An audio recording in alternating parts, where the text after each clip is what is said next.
Welcome to another edition of the Metal Voice. Today, a haunting edition. Today, King Diamond's first two albums, Fatal Portrait and Abigail.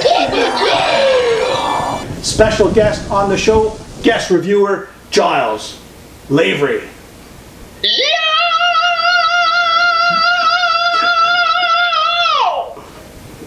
Well, what's happening, Jimmy? How are you, man? What's going on, man? How's Germany? Where are you sitting?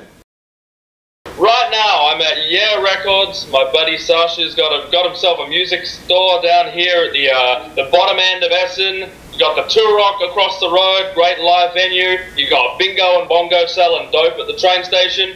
But here he is, right in the middle of it, man, and it's the center of the heavy metal universe in Essen. So as you may or may not know out there, King Diamond started in a little band called Merciful Fate. They released two albums, an EP, and then the band split.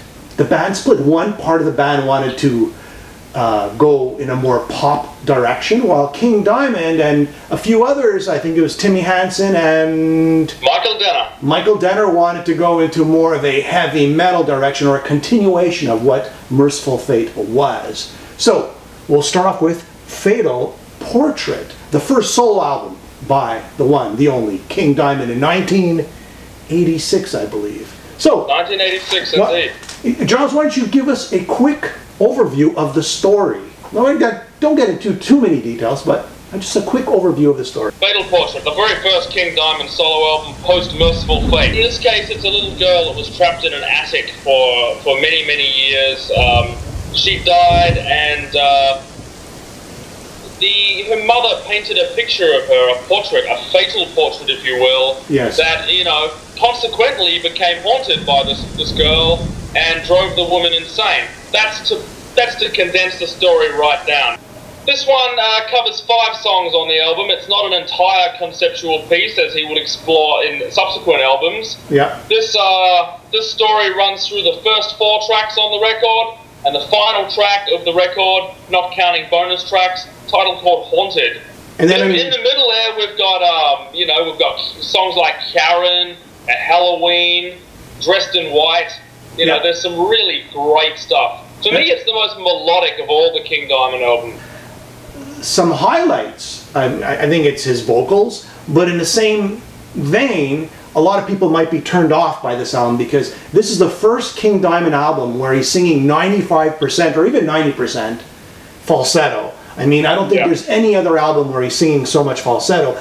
And for the fans of King Diamond, of course, we love that. But for people who are not the biggest fans of King and are maybe turned off by the falsettos or the highs, this album, he is, right up there. I mean, I don't remember there being any other King Diamond album where, as you say, he sticks around the falsetto range except when he slips into character for a deeper voice. He's pretty much high from the beginning of the album to the end.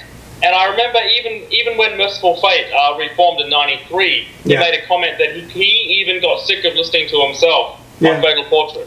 Well, it sold 100,000 copies in North America, released again in 1986. Let's talk about the pros of this album. A great production, a beautiful album cover. And if you had to describe each song, it would probably be the same description. Intricate time changes, vocal gymnastics. That's King Diamond for you. Classic metal with a touch of prog. For me, this is also the most melodic of all King Diamond solo albums. Yes. He got a little heavier later on. I think the guitar work is absolutely stunning on this record. I mean, I would even go so far as that this is probably easily my top 2 or 3 King Diamond records, Fatal Portrait. Yeah. There was something about this record that just was not present on any other King Diamond record. I'm not saying they were any the worse for it. It was just different. You know, it sold 100,000 copies in North America, released in 1986. And I remember when this album came out, Giles. I picked it up when it first came out. This is a time before Pro Tools where he had to do this performance in the studio. and you're talking about multi-layer vocal tracks. This is quite a vocal performance. Abigail! King Diamond's second album, Abigail. Abigail! Some would say this is the ultimate classic King Diamond record. A lot of people talk about Operation Mindcrime as being the ultimate metal concept album, but I beg to differ. I think Abigail, you know, perhaps because it's got a horror theme and it's scarier, it's interesting. King Diamond now, he's switching it up on his vocal. He's not doing 90% falsettos. He's switching it up, 40% deep tones and a 60% high tones. Very melodic. The songs flow very, very nicely from one to the other. So give us the story of Abigail, Giles. Well, Abigail is a story. It's almost too much to get into in a short space of time. It's basically in 30 about seconds or less. the horseman, an unborn, a stillborn baby that torments and terrorizes its way into the lives of the characters. You know, within the story, within the subject matter. I really think it's probably best if someone picks up the record, gets the lyrics out, and really delves into that record themselves. The story is. It's like it's one big long horror show. It's fantastic. It'll definitely leave you a little bit freaked out. I think, man, it's a really cool story. I always thought King Diamond should go into movies, take all his albums and It amazes me that not one single one of his albums has ever had some sort of movie treatment or even long form music video, kind of like what Queensryche did with Video Crime. It really seems like his music was calling out for that visual side, and I'm really surprised that. Up until now, there's actually been very little, you know, King Diamond video content even commercially available, except for a few, you know, video clips and a few bonus odds and ends here and there. There hasn't been that much out there. Very surprising. Some highlights for me on Abigail is, of course, the song Abigail. I mean, there you go. Very haunting. You know, it's a sort of mid-tempo song, creepy, and a beautiful use of his voice on that song. And of course, Omens, that's another great song, and A Mansion in Darkness. These are just phenomenal songs. I mean, the whole album is great. You can't go wrong with Abigail.